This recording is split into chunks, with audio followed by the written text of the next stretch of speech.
How to crack RRB NTPC exam. RRB NTPC exam कैसे crack करें। Hey guys, this is Mohit Kumar Kashyap और आप देख रहे हैं गुरुकुल हब यूट्यूब चैनल। जी हाँ गाइस, आज की इस वीडियो में हम बात करेंगे जो अपकमिंग वैकेंसीज हैं आरआरबी एनटीपीसी, जो कि 12th level and graduate level 35,277 vacancies हैं। उन वैकेंसीज पर आप कैसे सिलेक्शन ले सकते हैं। जी हाँ गाइस, इस वीडियो को लास्ट तक देखना और एक एक पॉइंट को अच्छे से समझना और फिर अपनी प्रिपरेशन में उन सभी पॉइंट्स पर काम करना, तो डेफिनेटली आप सिलेक्शन ले पाएंगे। 100% आप सिलेक्शन ले पाएंगे। देखिए, यहां पर मैं बात करूंगा कि आज जो समय चल रहा है वो एक हाई कंपटीशन का समय चल रहा है। ठीक है, हर बच्चा ये चाहता है कि एक सरकारी नौकरी मिले और ऐसे में जब एक बम्पर वैकेंसी आ जाती है तो उस कंपटीशन में आप कह सकते हैं और भी ज्यादा भीड़ हो जाती है। तो अब करीब करीब अगर आंकड़ा लगाया जाए तो इस आरआरबी एनटीपीसी में करीब 1 करोड़ के आसपास बच्चे अपीयर होंगे। ठीक है, अब ऐसे में 35,277 वैकेंसीज हैं। क्या ये वैकेंसीज पर आप सिलेक्शन ले पाएंगे? तो डेफिनेटली ले पाएंगे अगर आपकी स्ट्रैटेजी बिल्कुल क्लियर है, आपकी जो पढ़ने का तरीका है वो बिल्कुल क्लियर है। देखिए, यहां पर जब आप प्रिपरेशन कर रहे होते हैं तो आपको अदर स्टूडेंट के मुकाबले थोड़ा सा डिफर यहां पर काम करना पड़ेगा। ठीक है, ये नहीं कि आपने एक टाइम टेबल बना रखा है और उसको पढ़ रहे हैं, लगातार पढ़ रहे हैं, बट उन चीजों पर काम नहीं कर रहे हैं जो एग्जाम के पॉइंट ऑफ व्यू से ज्यादा जरूरी है। ठीक है, तो एक तो सबसे पहले मैं कहूंगा कि आप अपने टाइम को तो मैनेज करें ही। ठीक है, टाइम टेबल होना बहुत ज्यादा जरूरी है। ये नहीं कि किसी दिन 3 घंटे पढ़ लेंगे, किसी दिन 4 घंटे पढ़ लेंगे, तो किसी दिन 10 घंटे पढ़ लेंगे। जब तक एक सुटेबल टाइम टेबल आप फॉलो नहीं कर पाएंगे तब तक आप एक अच्छी रणनीति नहीं बना पाएंगे। ठीक है, और अच्छी रणनीति नहीं बनेगी तो फाइनली आपका सिलेक्शन भी नहीं हो पाएगा। ठीक है, तो उसके लिए सबसे बेस्ट यही होता है कि सबसे पहले अपने टाइम को मैनेज कीजिए और एक सुटेबल टाइम टेबल बना लीजिए। 7 घंटे, 8 घंटे या 10 घंटे, जितना भी टाइम आपके पास है। ठीक है, जरूरी नहीं है कि आपको 10 घंटे ही पढ़ना होगा तो ही आप सिलेक्शन ले पाएंगे। अच्छा, कुछ बच्चे ये पूछते हैं कि सर कोचिंग सेंटर की यहां पर क्या भूमिका है, क्या कोचिंग करना बहुत ज्यादा जरूरी है? तो मैं कहूंगा आज के ट्रेंड के हिसाब से नहीं, बिल्कुल आप बिना कोचिंग के एक सिलेक्शन ले सकते हैं। मैं ये मानता हूं कि कोचिंग करने के मुकाबले कोचिंग ना करके आप ज्यादा बेहतर महसूस करेंगे। क्यों करेंगे? क्योंकि हो क्या रहा है कि कोचिंग सेंटर एक बहुत अच्छी खासी मोटी फीस तो आपसे ले रहे हैं, बट होता क्या है, जिस हिसाब से कंटेंट वहां पर दिया जाना चाहिए, जिस हिसाब से आपको प्रिपरेशन कराई जानी चाहिए, वो वहां पर उपलब्ध नहीं हो पा रही है। इसके अपोजिट अगर आप सेल्फ स्टडी करते हैं या आज की डेट में घर बैठकर आप ऑनलाइन, बहुत सारे ऑनलाइन प्लेटफॉर्म हैं, उनके साथ जुड़ सकते हैं। जैसे यूट्यूब से आप जुड़े हुए हैं। यूट्यूब में काफी अच्छे चैनल्स हैं जो आपके लिए प्रिपरेशन करा रहे हैं। लगातार रेगुलर बेसिस पर क्लासेस चल रही हैं, ऑफलाइन मोड में क्लासेस चल रही हैं, ऑनलाइन लाइव क्लासेस चल रही हैं, तो वो सब आप वहां से भी प्रिपरेशन कर सकते हैं। और एक ऑनलाइन प्लेटफॉर्म है अनअकैडमी, जहां पर मैं भी एजुकेटर हूं, तो वो एक बहुत बड़ा अच्छा प्लेटफॉर्म हो जाता है आपके प्रिपरेशन, जो कि घर बैठे आपको करा रहा है। ऑल फ्री प्लेटफॉर्म है जहां पर आपका 1 रुपया भी खर्च नहीं होना है सिवाय नेट के डेटा के खर्च के। ठीक है, तो जो एक बहुत बड़ी बात नहीं है, आप नॉर्मली इतना डेटा तो आप अपने मोबाइल में रखते ही हैं। तो बिल्कुल अगर आप वहां से भी स्टडी करते हैं तो डेफिनेटली सिलेक्शन ले पाएंगे। मैं काफी सारे स्टूडेंट्स को जानता हूं, पिछले 2 साल से ऑनलाइन से मैं भी जुड़ा हुआ हूं। ठीक है, 2 साल से गुरुकुल हब चैनल को चला रहा हूं। ठीक है, पिछला लगभग 7-8 महीने से अनअकैडमी पर पढ़ा रहा हूं। तो काफी स्टूडेंट जो मेरे से पढ़े हैं उन्होंने काफी अच्छा रिजल्ट दिया है केवल ऑनलाइन स्टडी करके और सेल्फ स्टडी करके ही। ठीक है, तो ये जरूरी नहीं कि आप कोचिंग करेंगे तो ही आप सिलेक्शन ले पाएंगे, तो ये आपकी बहुत बड़ी भूल है, गलतफहमी है। इस भूल में ना रहें कि आप सिलेक्शन तभी ले पाएंगे जब कोचिंग करेंगे, तो ऐसा नहीं है। आप जुड़िए, किसी भी चैनल के साथ जुड़ जाइए। ठीक है, अभी आप मेरे चैनल पर भी देख रहे होंगे, काफी सारी वीडियोस मैंने अपलोड की हुई हैं। कंप्लीट मैथमेटिक्स आपको कराया हुआ है, general science, general knowledge, reasoning complete कराया हुआ है। और आने वाले डेज में आरआरबी एनटीपीसी से रिलेटेड एक नई क्लासेस लेकर आ रहा हूं। 2.5 से 3 घंटे की लाइव क्लासेस रहेंगे, जहां पर कंटिन्यू आपको पूरा जैसे कोचिंग के माहौल में पढ़ाया जाता है, बिल्कुल कोचिंग की क्लास होती है 2.5 से 3 घंटे की, तो वो यहां पर मैं यूट्यूब पर पढ़ाने वाला हूं लाइव, वो भी एकदम फ्री। ठीक है, तो ये भी हमारी तरफ से एक शुरुआत होने वाली है, जल्दी ही उसके बारे में भी मैं आपको बता दूंगा। कोचिंग की बात यहां पर पूरी तरह से खत्म हो जाती है। तो अब सवाल यह होता है कि अब आप क्या स्ट्रैटेजी में बदलाव लाएं, किस तरह से प्रिपरेशन करें। टाइम टेबल की बात करी हमने। अब देखिए बच्चा यहां पर कंफ्यूज ये रहता है कि ये पढ़ लो, वो पढ़ लो, वो पढ़ लो, वो पढ़ लो, कौन सी बुक पढ़ लो। एक पूरे बुक का पूरी लाइब्रेरी अपने घर में वो बना लेता है, ठीक है।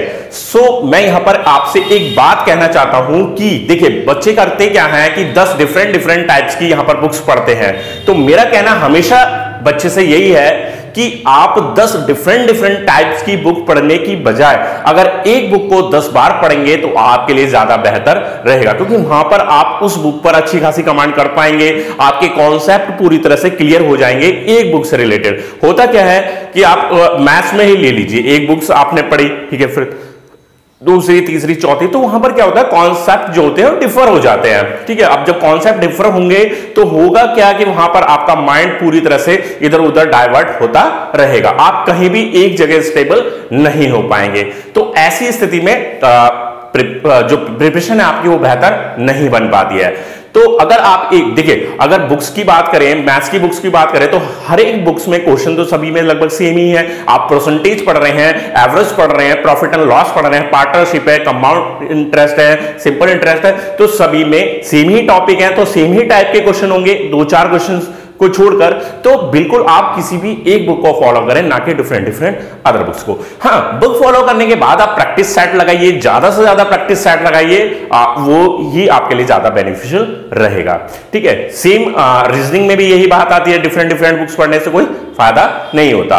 जनरल स्टडी की बात आती है तो जनरल स्टडी में भी आप बिल्कुल यही चीज कीजिए, जनरल अवेयरनेस में यही चीज कीजिए। लेकिन जनरल स्टडी, जनरल अवेयरनेस की अगर बात करता हूं तो यहां बच्चों की जो प्रिपरेशन होती है वो सफिशिएंट नहीं हो पाती है, सफिशिएंट नहीं हो पाते जितनी जरूरत होती है। तो बच्चे को यह लगता है कि जो बुक उसने फॉलो की है वो ही सफिशिएंट नहीं थी, बट ऐसा नहीं होता। अगर आप लूसेंट से ही प्रिपरेशन कर रहे हैं तो वो भी अपने आप में कंप्लीट बुक है, बट कभी क्या आपने सोचा है कि क्या आपने पूरी लूसेंट को अच्छे से पढ़ रखा है? तो उसका जवाब होगा नहीं, डेफिनेटली यही बात है बिल्कुल।